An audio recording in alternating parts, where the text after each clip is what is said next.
কুরআনুল কারীম থেকে একটা আয়াত তেলাওয়াত করেছি, তওবার আয়াত। আমাদেরকে তওবা করতে হবে। ইয়া আইয়ুহাল্লাযীনা আমানু তুবু ইলাল্লাহি তাওবাতান নাসুহা। আল্লাহ তাআলা ঈমানদার বান্দাদেরকে ডাক দিয়ে বলতেছেন, বান্দা তুমি তওবা করো, একনিষ্ঠভাবে তওবা করো। কেননা এই আয়াত তেলাওয়াত করার পেছনে কিছু কারণ বলি।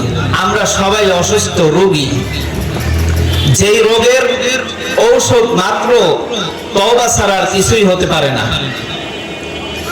আমরা সবাই দুনিয়া থেকে চলে যাব, এটা যেমন সত্য, তার থেকে বড় সত্য কথা হলো আমাদের আল্লাহ তাআলার সামনে দাঁড়াতে হবে।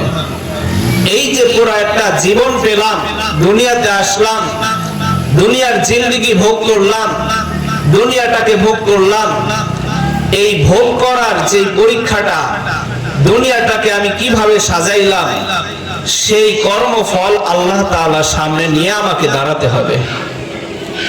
এই জন্য বলি, মুসলমান আমরা যারা মুমিন দাবি করি, মুসলমানের ঘরের সন্তান দাবি করি, আমরা যারা মুসলিম দাবি করি, তাদের উচিত তওবা করা।